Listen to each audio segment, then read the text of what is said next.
12절부터 13절을 보시면 죄가 우리 몸을 지배할 수 있다라는 말씀이 나옵니다. 12절입니다. 그러므로 너희는 죄가 너희 죽을 몸을 지배하지 못하게 하여. 뒤집으면 무슨 말이죠? 죄가 너희의 몸을 지배할 수 있다. 그러니까 그렇게 하지 못하도록 해야 된단 말이죠. 그렇죠? 또한 13절 역시 두 번째 줄 역시 마찬가지입니다. 또한 너희 지체를 불의의 무기로 죄에게 내주지 말고. 무슨 말입니까? 내줄 수 있다라는 것이죠. 그러니까 이 말씀은 우리가 죄를 지으며 살아갈 수 있다라는 것을 보여주는 말씀이죠. 그런데요, 이어지는 14절에서는 지금 하나님의 자녀가 죄를 지을 수 있다라는 이 12절, 13절과 반대가 되는 내용의 말씀이 나온 것처럼 보입니다. 14절의 말씀입니다. 죄가 너희를 주장하지 못하리니 말씀하고 있습니다. 그러니까 위에 두 줄은 지금 12절, 13절이고 밑에 빨간색은 14절인데요. 지금 12절과 13절에서는 죄가 하나님의 자녀의 몸을 지배할 수 있는 것처럼, 죄를 지으며 살아갈 수 있는 존재인 것처럼 말씀하는데 14절 맨 밑에 줄에서는 반대되는 말씀을 하는 것처럼 보여서 결국은 이게 모순되는 말씀 아니야? 대체 죄가 우리를 주장한다는 거야? 주장하지 못한다는 거야? 하나님의 자녀는 죄를 지으며 살아간다는 거야? 살아가지 않는다는 거야? 이렇게 헷갈릴 수도 있을 것 같습니다. 그런데 원문을 보시면요, 위에 두 줄은 현재형과 또한 과거형입니다. 또한 14절은 미래형입니다. 다시요. 위에 두 줄은 과거형과 현재형이고 맨 밑에 줄은 미래형입니다. 그래서 무슨 말인가 하냐면 12절, 13절 과거에는 아니면 현재에는 우리가 살아가면서 이 땅을 살면서는 죄를 짓고 넘어질 수 있는 연약한 존재이다라는 것이죠. 하지만 14절 맨 밑에 줄 이것은 빨간색 부분은 미래에는, 즉 주님 앞에 서게 되면 그때에는 죄의 결과가 우리를 주장하지 못한다는 말씀입니다. 그렇다면 죄의 결과가 무엇입니까? 본문 23절입니다. 죄의 삭은 사망이요라고 말씀합니다. 구원받은 하나님의 자녀는 그런데 이러한 죄의 결과인 사망, 빨간색 부분이요, 죄의 결과가 미래에는 너희를 주장하지 못해서 쉽게 말해서는 지옥 가지 않는다라는 것입니다. 다시 정리해보자면 이렇습니다. 12절, 13절 하나님의 자녀가 이 땅을 살아가면서는 과거형, 현재형 이 땅을 살아가면서는 죄를 짓고 넘어질 수 있다, 연약한 존재이다. 그러나 14절 맨 밑에 줄 미래형입니다. 주님 앞에 서게 되면, 그렇다면 그때에는 죄의 결과가, 즉 사망이 지옥으로 끌려가지 않는다. 하나님의 자녀라면 이 땅에서 살아가며 짓는 죄로 인해서 지옥 가지 않는다라는 말씀이 이 오늘 본문의 말씀입니다. 그래서요, 지금 이 말씀 이후로 이 빨간색 부분입니다. 저희가 지금 죄가 너희를 주장하지 못하리니까지 읽었죠. 그 다음부터 보시면 이는, 그 이유가 뭐라고요? 왜 죄의 결과가, 왜 하나님의 자녀는 이 땅을 살면서 죄를 지어도 왜 지옥 가지 않는다고요? 이는 맨 밑에 줄 너희가 법 아래 있지 아니하고 은혜 아래 있음이라 말씀하고 있습니다. 법 아래 있지 않고 은혜 아래 있다라는 것은 무슨 뜻입니까? 율법 기준의 적용을 받지 않는다라는 것이죠. 율법의 기준으로 우리를 보면 어떻습니까? 살아가며 우리가 연약함으로 인하여 짓는 죄들, 우리가 원치 않았더라도 죄는 죄입니다. 그렇죠? 죄는 죄예요. 결국 우리는 율법의 기준으로 보면 아무리 신분이 하나님의 자녀라고 할지라도 삶에 보면 끊임없이 죄를 짓는 죄덩어리입니다. 그리고 죄가 있으면 어떻죠? 율법의 기준에서는 죄의 삭은 사망, 지옥에 가게 됩니다. 그런데 하나님의 자녀는 법 아래 있지 않고 은혜 아래 있다는 겁니다. 은혜 아래 있다는 거, 무슨 은혜입니까? 예수님의 은혜입니다. 예수님의 어떤 은혜죠? 예수님의 십자가 은혜. 예수님의 십자가에서 믿는 모든 자의 죄를 짊어지시고, 죄의 대가는 사망이었죠. 그래서 죄의 대가인 그 사망을 예수님께서 짊어지시고 치르시기 위해서 죽으신 겁니다. 사망하신 것입니다. 그리고 부활하심을 통하여서 죄와 사망의 권세를 부수신 분이심을 증명하시고 보이시고, 또한 부활의 첫 열매로서 믿는 자에게 영원한 생명이 있다는 것을 보여주시고 알려주셨죠. 이것이 바로 우리에게 부어진 은혜입니다. 우리는, 하나님의 자녀는 그 은혜 아래에 있는 것이에요. 그래서 이 땅을 살아가면서 위의 두 줄과 같이 연약함으로 인하여서 넘어지며 쓰러지는 죄를 지을 수 있지만, 그럼에도 불구하고 죄의 대가가, 죄가 주님 앞에서 우리를 주장하여 지옥으로 끌고 가지 못합니다. 왜요? 우리는 은혜 아래, 예수님의 십자가 은혜 아래 있기 때문입니다. 그러면 대번 드는 의문이 있을 수 있습니다. 아니, 하나님의 자녀는 이 땅을 살아가면서도 죄를 지어도 그 죄로 인해서 지옥 가지 않아? 그러면 마음대로 죄를 지어도 되겠네? 라고는 질문이 떠오르죠. 그것이 이어지는 14절까지 봤죠? 이어지는 15절입니다. 그런즉 어찌하리요? 우리가 법 아래 있지 아니하고 율법 아래 있지 않고 은혜 아래, 예수님의 은혜 아래 있으니, 즉 죄를 지어도 지옥 가지 않으니 죄를 지으리요? 그럴 수 없느니라 말씀합니다. 우리가 지옥 가지 않게 되었으니 마음대로 죄를 짓고 살아도 되느냐? 그것은 아니라고 말씀하고 있습니다. 그거에 대해서는 우리가 후반부에 좀 더 자세하게 다루고요. 일단은 이렇게 법 아래 있지 않고 예수님의 은혜 아래 있다라는 이것이, 하나님의 자녀가 이 땅을 살아가면서 죄를 짓는다 해도 그 죄의 대가로 지옥 가지 않고 천국 간다. 그래서 이것이 신학적인 용어로는 성도의 견인, 한 번 구원받은 자는 마치 견인, 끌고 가신다는 것이죠. 성령님께서 성도를 하나님께서 구원으로 천국으로 이끌어 가신다. 이것이 말씀입니다. 그래서 오늘 본문은 말씀합니다. 너희의 마지막은 결국은 영생이다. 본문 22절 23절입니다. 그러나 이제는 너희가 죄로부터 해방되고 하나님께 종이 되어 거룩함에 이르는 열매를 맺었으니 그 마지막은 뭐라고요? 영생입니다. 죄의 삭은 사망이요 하나님의 은사는 그리스도 예수 우리 주 안에 있는 영생이라. 그렇습니다. 하나님의 자녀는 마지막은 영생입니다. 성경은 분명히 외칩니다. 성도의 마지막은 영생이다. 법 아래 있지 않고 은혜 아래 있기 때문에, 그렇기 때문에 마지막은 영생이다 말씀하고 있습니다. 이 땅을 살아가면서 내가 너무 연약한 모습 같은데 하나님의 자녀라면 영생이다. 성경은 우리에게 약속하고 선포하고 있습니다. 그렇기 때문에 이 은혜 아래 있다는 것, 너무나도 놀랍고 감사한 특권이죠. 하지만 이 지점부터 우리가 좀 진지하게 우리 자신들을 돌아보는 시간을 갖고자 합니다. 그것은 무엇이냐면, 우리가 정말 은혜 아래 있냐는 것입니다. 우리가 정말 은혜 아래 있느냐?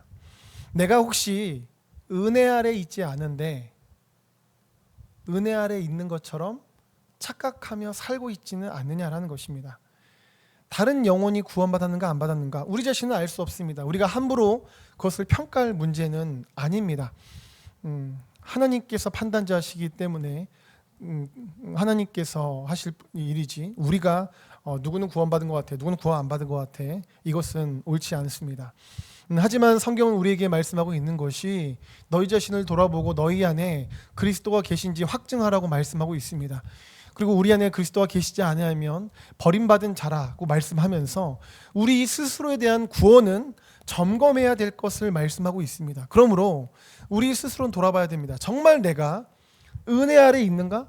내가 정말 은혜 아래 있어서 내 마지막은 영생인가? 나는 정말 성도인가? 난 정말 구원받았는가? 돌아봐야 한다는 것이죠.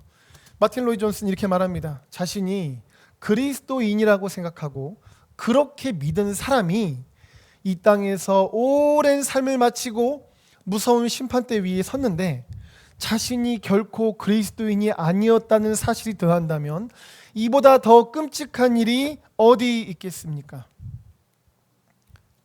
나는 구원받다 생각하면서 이 땅을 살아갔어요. 신앙생활 이리저리 했습니다. 그런데 마지막 날 딱 주 앞에 서니까 주님께서 아니라고 하신다면 이보다 더 끔찍한 일은 어디 있느냐라는 것이죠. 주님께서 말씀하십니다. 마태복음 7장 22, 23절입니다. 그날에 많은 사람이 나더러 이르되 주여 주여 우리가 주의 이름으로 선지자 노릇하며 주의 이름으로 귀신을 쫓아내며 주의 이름으로 많은 권능을 행하지 아니하였나이까 하리니 그때 내가 그들에게 밝히 말하되 내가 너희를 도무지 알지 못하니 불법을 행하는 자들아 내게서 떠나가라 하리라. 아멘. 선지자 노릇도 하고 세 번째 줄 귀신도 쫓아내고 네 번째 줄 많은 권능도 행하면 누가 봐도 믿음이 좋아 보이잖아요. 그렇죠? 그런데 내 스스로는 내가 주님을 위해서 이렇게 했어 저렇게 했어 나름대로의 그것이 있는 겁니다. 그런데 심판대 앞에서 주님 말씀하시는 거죠. 나는 너희를 모른다. 나는 너희를 모른다. 이러면 정말 어떻게 하느냐라는 것입니다. 조셉 온라인은 이렇게 말합니다. 당신은 당신의 구원에 대해서 도대체 무엇을 의지하는가? 성직자의 예복을 입고 있다는 것을 의지하는가? 그리스도인이라고 자처하는 것을 의지하는가?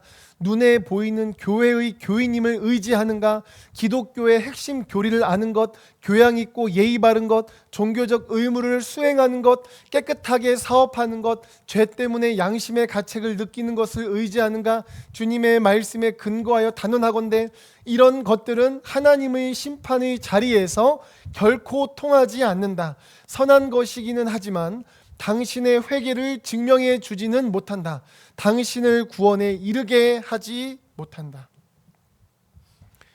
목사라는 직분이, 장로, 집사, 권사라는 직분이 구원을 보장해 주는 것이 결코 아닙니다. 예의가 있는 것이 혹은 성경적인 지식들이 있는 것이 우리의 신앙의 연수가 태어날 때부터 내가 하나님의 자녀로 태어났다 이런 것이, 그러니까 믿는 가정에 태어났다 이런 것이 우리의 구원을 보장해 주는 것이 결코 아니라는 것이죠. 그렇다면 구원받았음을 확실하게 알 수 있는 증표가 대체 무엇일까요? 성경 오늘 본문은 이렇게 말씀합니다. 그런즉 어찌하리요? 우리가 법 아래에 있지 아니하고 은혜 아래에 있으니 죄를 지으리요? 그럴 수 없느니라. 사실 그렇습니다. 법 아래에 있지 않고 은혜 아래에 있는 사람은 죄에 대한 자세가 이러합니다. 그럴 수 없다. 죄 짓는 것을 선호하지 않습니다. 죄 짓는 것을 선호하지 않을 정도가 아니라 죄 짓는 것에 대해서 부끄러워한다라고 성경은 말씀하고 있습니다.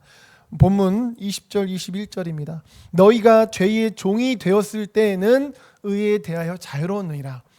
그때 너희가 그때 무슨 열매를 맺었느냐? 이제는 너희가 그 일을 부끄러워하나니 이는 그 마지막이 사망임이라. 이제는 너희가 그 일을 부끄러워한다 말씀합니다. 하나님의 자녀가 되었으면 이제는 그 일을, 죄 짓는 것에 대해서 어떻게 여긴다고요? 부끄러워한다 말씀합니다. 진정한 성도는 죄를 부끄러워합니다. 괴로워합니다. 물론 머리 위에 새가 지나가는 것을 막을 수는 없죠. 죄가 머리 위에 지나가고 연약하여 넘어지는 것, 그것을 어쩔 수 없죠. 하지만 그것으로 인하여서 성도는 그 죄들을 미워하고 그 죄들이 우리의 머리 위에 둥지를 짓고 우리 위에다가 막 빌딩을 짓는 것, 그 죄를 계속 붙잡고 살아가는 것, 그것이 아니라는 겁니다. 죄가 우리를 넘어뜨리려고 하면 그 죄를 미워하고 싫어하고 그 죄와 싸우면서 나아가는 것이 진정한 성도의 모습이라는 것입니다. 이것은 결국 무엇을 보여주는가? 진정한 성도는 이전에는 죄가 죄인지 몰라서 죄를 따라 살았다 할지라도 이제는 그 죄를 미워하고 죄에서 마음이 떠나가는 그러한 회개의 과정을 거쳤다라는 것이죠. 마틴 로이드 존슨은 이렇게 말합니다. 회개하지 않는 사람이 그리스도인이 된 적은 없습니다. 당신의 삶에 회개의 특징이 나타나지 않는다면 그리스도인이라는 이름표를 떼어버리는 것이 낫습니다. 우리가 성도인가, 내 자신이 정말 성도인가, 내가 정말 은혜 아래 있는가를 점검하는 표가 바로 이것입니다. 나는 죄를 정말 괴로워하는, 그리고 하나님께 돌이키는 회개가 있는가. 그래서 지금 내 마음은 때때로 연약하여서 넘어질 수는 있지만 그럼에도 불구하고 그 죄를 사랑하여 그 죄에 앉고 그 죄에 눕고 그 죄의 길에 서는 것이 아니라 그 죄를 미워하고 그 죄와 피 흘리기까지 싸우면서 살아가고자 하는가, 그런다는 것이죠. 그것이 진정 하나님의 자녀라는 것이죠. 성경 이렇게 말씀합니다. 요한일서 2장 15절입니다. 이 세상이나 세상에 있는 것들을 사랑하지 말라. 누구든지 세상을 사랑하면 아버지의 사랑이 그 안에 있지 아니하니. 우리는 이 말씀을 통해서 세상을 사랑함과 아버지의 사랑이 공존하지 않는다라는 것을 볼 수가 있습니다. 세상을 사랑하는 마음이 우리 가운데 있든지 아니면 아버지의 사랑이 우리의 중심 가운데 있든지 이 둘 중에 하나입니다. 그리고 죄로 물든 그 세상을 사랑함, 그 죄를 사랑함, 그 죄에 앉고자 하고 서고자 하고 그 죄를 향해 나아가고자 함이 우리 안에 있다면, 그렇다면 하나님의 사랑이 그 안에 있지 않다는 것이죠. 하나님의 사랑이 그 안에 있어서 구원받은 사람은 어떻죠? 죄를 미워하죠. 죄를 부끄러워하죠. 그래서 그 죄와 피 흘리기까지 싸운다는 것입니다. 조셉 얼라인 이렇게 말합니다. 세상을 사랑하는 것이야말로 거룩하게 되지 못했다는 확실한 증거이다. 오늘 말씀은요, 정말 중요한 주제입니다. 사실은 여기 계신 분들뿐만이 아니라 우리 사랑하는 자녀들에게도 역시 정말 물어보고 점검해야 될 정말 중요한 주제입니다. 여러분들은 어떠십니까? 죄에 물든 세상을 사랑하고 계십니까? 아니면 하나님의 사랑으로 충만하십니까? 이것은 어떤 선택할 여러 가지 문제들 중에 하나 정도가 아닙니다. 수많은 점심 메뉴 중에서 하나 정도 고르는 정도가 아니라 내가 지금 은혜 아래 있는가 아니면 율법 아래 있는가를 알게 해주는 정말 중요한 질문이라는 것이죠. 성경은 우리가 하나님의 사랑으로 충만하고 죄로 물든 세상 사랑이 내 안에 오려고 할 때마다 내가 그것과 싸우고자 함이 있고, 하나님의 사랑이 내 안에 가득하다면 그것이 진정으로 은혜 아래에 있는 자라고 구원받은 증거라고 말씀하고 있습니다. 어떻습니까? 여러분들께서는 이 질문을 스스로에게 할 때 정말 성도구나, 나는 은혜 아래에 있구나 라는 답이 스스로 안에서 나오십니까? 최영찬 목사님이라는 분이 계십니다. 그분이 한 세미나에서 있던 일입니다. 세미나 말미에는요, 돌아가면서 공개적으로 죄를 고백하는 그리고 회개하는 시간이 있었다고 합니다. 이제 여러 교회에서 모여가지고 진행되던 세미나였는데, 다른 교회에서 모이셨던 여러 분들께서 고백하는 이 죄는 여러 가지 엄청난 죄라고 느껴졌다라고 합니다. 간음의 죄, 낙태의 죄, 어떤 중독, 성적인 죄 등 끊지 못한 죄들이 아주 용감하게 그 속에서 고백되어지더랍니다. 하지만 최영찬 목사님께서는 자신의 고백의 순서가 오지 않기를 바라셨다라고 합니다. 그 이유는 자신이 가진 죄가 너무 크고 부끄러워서가 아니라 스스로가 생각할 때 나는 진짜 죄를 안 짓고 살았는데 내가 무슨 죄가 있지? 고백할 죄가 없는데 라고 느꼈기 때문이라는 것이죠. 그분이 보실 때 자기는 교리적인 죄인이지 진짜 죄인은 아니라는 거예요. 교리적인 죄인은 뭡니까? 성경에서 의인은 없나니 한 사람도 없다라고 하니까, 그러니까 그럼 나는 의인은 아니고 죄인이겠네, 이렇게 교리적으로만 자기 스스로를 죄인이라고 생각하지, 진짜 내 안에 진짜 나는 큰 죄가 있구나, 나는 큰 문제가 있구나, 이 죄는 내 힘으로 해결할 수 없구나 라는 그러한 것이 없으셨다라는 것이죠. 왜냐하면 그 당시 그 목사님께서 본 자기 자신을 이러셨다고 합니다. 그분은 주일 성수를 위해서 전교생이 보는 앞에서 매를 맞으셨대요. 아픈 허리로 강원도 철원의 최전방에서 군 생활을 마쳤고, 유학 생활 중에도 자신과 자신의 가족을 후원하는 여러 성도님들, 그 성도님들 중에는 강한 분들도 있으셨기 때문에 정말 집 근처에 디즈니랜드가 있었지만 그 유학 생활 8년 동안 단 한 차례도 가지 않으셨다라고 합니다. 미국에서 좋은 것들이 여러 가지가 있으셨지만 위기 중에 있던 교회가 불렀을 때 그것을 위해서 미국의 좋은 모든 것들을 놓고 오셨대요. 기도회 때마다 자기는 가장 늦게까지 남아서 기도하고 성경을 날마다 깊게 보았고, 나쁜 짓을, 정말 세상이 말하는 나쁜 짓들도 하나도 저지르지 않은 사람이고, 하나님이 말씀하시면 죽기까지 순종하던 사람, 그것이 바로 자기가 생각하는 자기 스스로의 모습이셨다라고 합니다. 목사님의 고백입니다. 이런 자기 의로 가득 차 있으니 나의 죄인됨이 머리로만 인정될 뿐이었다. 그런데 신기한 일이 벌어졌다라고 합니다. 고백할 죄가 없어서 앞으로 나가지 않으시려고 했대요. 그런데 감사하게도 자신의 순서가 되니까 갑자기 자기 안에 있는 죄들이 깨달아지더랍니다. 너무나 확연하게 말이죠. 이 교리적인 죄인인 것으로만 여기며 살아왔던 자기 자신이 실제로는 얼마나 추악한 죄인인가, 자기 안에 있던 그 죄에 대한 추악함이 깊게 느껴지셨다라고 합니다. 목사님께서는 그런 자신의 모습에 아주 큰 충격을 받으셨어요. 그래서 그 목사님께서는 앞으로 나가서 자신의 죄인됨을 고백하셨습니다. 그리고 자기가 머리로만 죄인이 아니라, 교리로만 죄인이 아니라 진짜 죄인임을 고백하게 되셨다라고 합니다. 그러면서 그 목사님께서 이렇게 고백을 하십니다. 세 번째 줄부터 보시면, 내가 나 자신을 추상적 교리적 죄인이라 여기며 살았을 때에는 하나님도 내게 추상적 교리적 하나님이셨다. 그런데 내가 실제적 죄인임을 고백하자 하나님 역시 실제적으로 날마다 나를 인도하시는 하나님, 음성을 들려주시는 하나님, 느껴지는 하나님으로 다가왔다. 사실 그렇습니다. 우리가 믿음의 눈이 열리고 우리가 정말 영이신 하나님 안에서 영적인 사람이 되면 죄가 교리적으로 느껴지는 것이, 우리의 죄가 교리적으로 느껴지는 것이 아니라 실제적으로 느껴집니다. 성경에서 의인은 없나니 한 사람도 없다 말하니까 그래, 내가 죄인이겠지. 그런데 사실 내가 생각해보면 나는 그렇게 나쁘지 않은 것 같은데, 나는 주님을 위해서 이렇게 저렇게도 하고 이 땅을 살아가면서도 나쁜 짓 저지르지는 않는데, 하지만 뭐 성경에서 죄인이라고 하니까 내가 뭐 죄인이지, 이렇게 믿음의 눈이 열리지 않고 영적인 눈이 열리지 않으면 자기의 죄에 대해서 교리적으로 보입니다. 그러면 이렇게 자기의 죄에 대해서 교리적으로 보인다는 것은 어떻습니까? 하나님에 대해서 정말 믿음의 눈이 안 열린 거죠. 영적인 눈이 열리지 않은 거죠. 그러면 어떻게 되죠?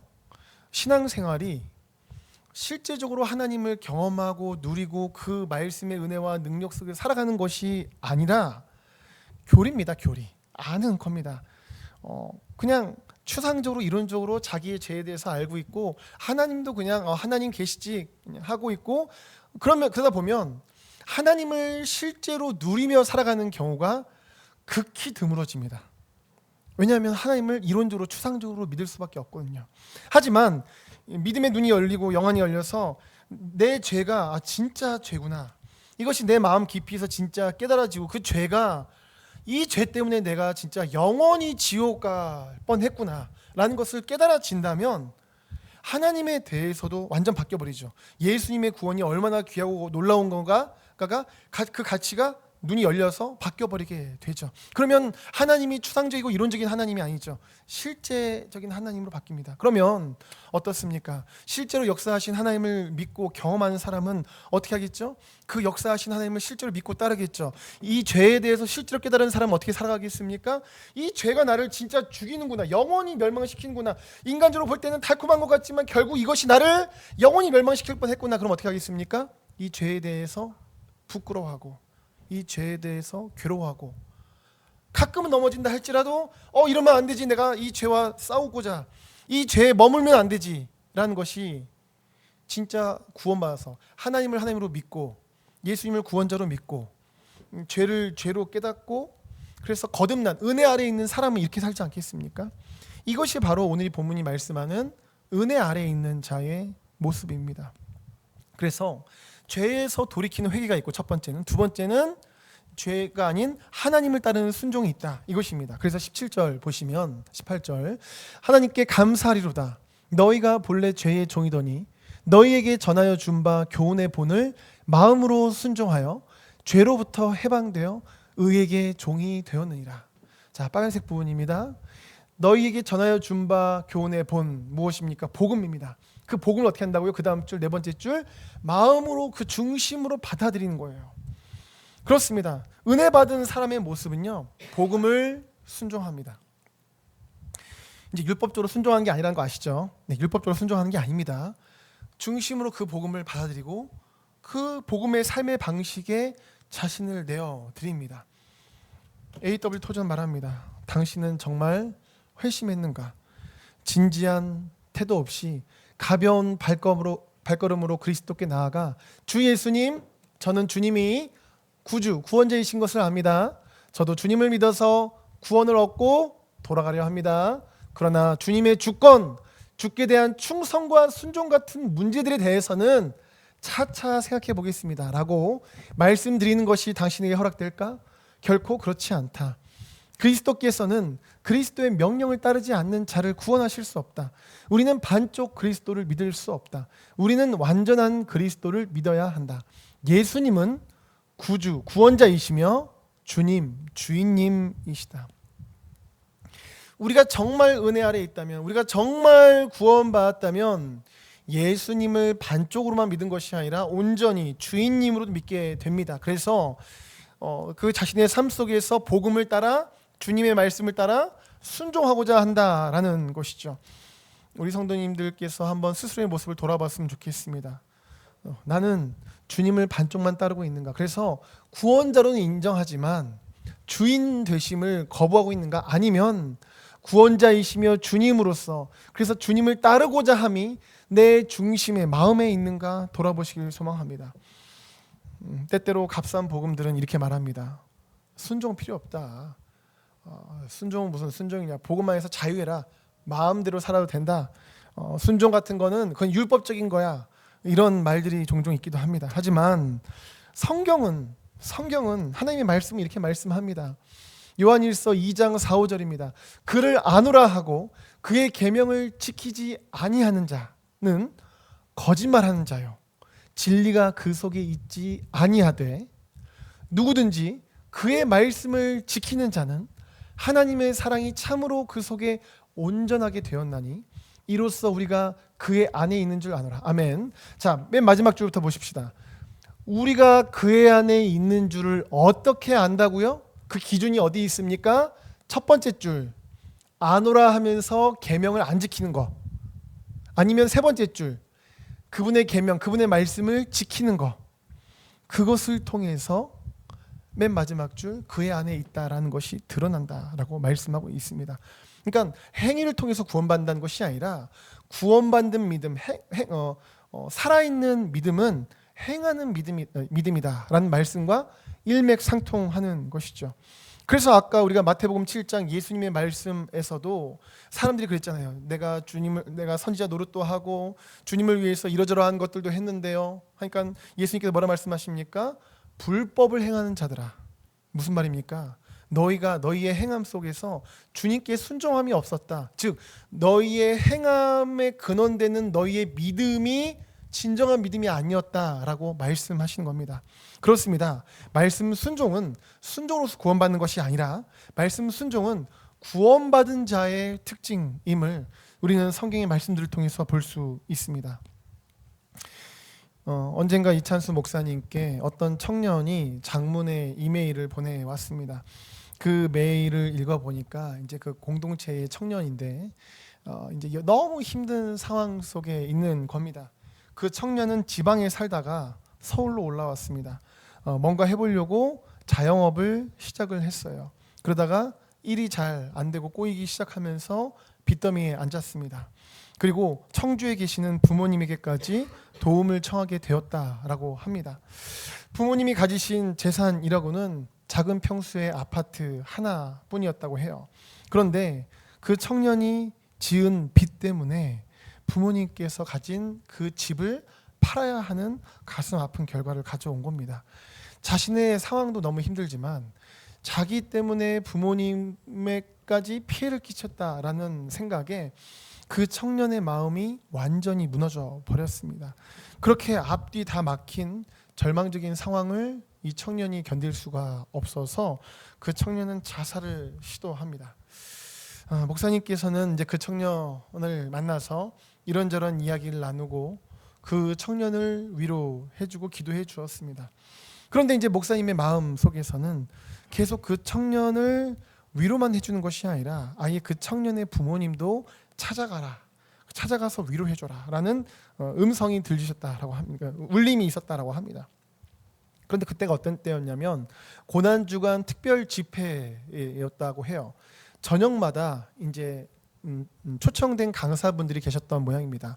강사분들이 오시면 이제 목사님께서 나가서 같이 식사도 하시고 이렇게 접대도 해야 되고, 또한 금요일과 부활주일 두 번의 설교도 지금 있으신 상황이었다고 합니다. 바쁜 상황이죠. 그런데 하나님께서는 그러한 와중에 지금 청주로 내려가라는 그런 응답을 주셨다라는 거예요.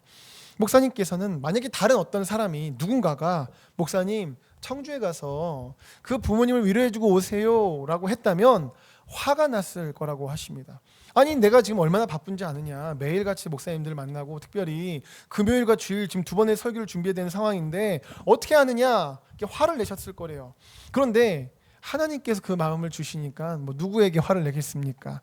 별 도리 없이 이분이 청주로 내려가셨습니다. 주소를 물어서 그 청년의 부모님이 계시는 집에 가봤더니 하나님께서 왜 자신을 이곳에 보내셨는가를 알게 되셨다라고 합니다. 그분의 아버지는 신앙생활을 안 하시는 분이었대요. 그리고 어머니께서는 결혼 전에 교회를 다니시다가 교회 이제 한 10몇 년 되셨다가 그러다가 너무 힘이 들어서 이제 교회에 근처에 있던 교회의 문을 두드리셨대요. 그런데 안타깝게도 그 교회가 그 당시에 반으로 갈라져가지고 막 싸우고 이제 그 교회가 분열되기 직전의 교회였다라고 합니다. 그러니까 어머니께서도 마음을 두실 데가 없는 겁니다. 그러면서 이제 그 청년의 어머니께서 눈물을 흘리시면서 정말 그 누구에게도 말 못했던 아픈 사연을 목사님에게 들려주시는데, 그 눈물을 보시면서 이제 목사님께서는 하나님께서 그래서 나를 이곳까지 내려오게 하셨구나, 이분들에게 주님이 주시는 위로가 필요했겠구나라는 것을 깨닫게 되셨다라고 합니다. 그래서 하나님의 절묘하신 인도하심에 새삼스레 감탄을 하면서 마음을 다해서 그분들을 위로해 드리고, 그리고는 다시 서울로 올라오는데 목사님의 마음 가운데 그렇게 위로가 부어지더래요. 본인께서 위로하러 내려가셨는데 올라오는데 오히려 본인이 더 하나님의 위로를 누리셨다라고 합니다. 그러면서 이제 이런 고백을 하십니다. 오늘날 우리의 신앙생활이 왜 이렇게 밋밋한지 아는가? 자꾸 머리로만 받아들이고 깨달음만 얻으려 하지 몸을 움직이지 않기 때문이다. 그래서 기독교 신앙의 진수를 누리지 못하는 것이다. 정말 우리가 구원받아서 구원받은 자답게 주님의 인도하심에 순종하는 삶이 되면 신앙생활은 밋밋하지가 않습니다. 우리의 신앙생활이 열매도 없고 능력도 없고 그냥 교회는 다니는데 주일날 그냥 예배는 드리고 나서 딱히 내 평소에 뭐 예수님을 믿는다고 별로 어떤 뭔가가 없는 것 같다면 그것은 하나님이 안 살아계시고 그분이 능력이 없으셔서가 아니라 우리가 정말 은혜 아래에서 실제로 순종하며 행하는 삶이 없기 때문입니다. 은혜 아래에 있음으로 말미암아 회개하고 순종하고 주를 따라 살고자 결단하고 나아가는 그러한 인생은 주 안에서 열매 맺는 삶, 결코 밀밋하지 않은 삶을 살아간다라는 것이죠. 그래서 오늘 본문 22절입니다. 그러나 이제는 너희가 죄로부터 해방되고 하나님께 종이 되어, 세 번째 줄입니다, 거룩함에 이르는 열매를 맺었으니, 그 마지막은 영생이라 말씀합니다. 이 거룩함에 이르는 열매를 맺었다라고 할 때 이 열매를 맺다라는 이 동사를 보시면요, 시제를 고려할 때에 열매를 한 번 맺고 끝나는 것이 아니라 계속해서 지속적으로 반복적으로 맺는다는 의미가 있습니다. 즉 마지막 영생까지, 주 앞에 가는 그날까지 계속해서 열매 맺는 것이 진정으로 구원받은 하나님의 자녀의 모습이라는 것이죠. 우리 자신들을 돌아보겠습니다. 우리의 삶 가운데에는 거룩함에 이르는 열매들이 맺히고 있습니까? 나의 신앙생활은 주일날 예배드리고 끝, 어떤 밋밋함이 아니라 우리를 부르신 가정 속에서, 삶의 터전 속에서 하나님이 주시는 열매들, 밋밋하지 않은 역사하심과 인도하심, 사랑의 열매, 기쁨의 열매, 위로의 열매 등등이 여러분들의 삶 가운데 맺히고 계십니까? 우리 안에 영원한 생명, 그 생명이 있으면 분명히 다릅니다. 생명이 있으면 자라나고 열매를 맺는 것처럼 우리 안에 영원한 생명, 영생이 있으면 열매를 맺게 됩니다. 우리 성도님들께서 자신 안에 생명이 있는지 한번 잘 돌아보시고, 나는 성도인지 잘 돌아보시고, 회개와 순종 그리고 거룩의 열매 맺는 역사가 매일마다 있는 귀한 성도님들 되시기를 예수님의 이름으로 축복합니다.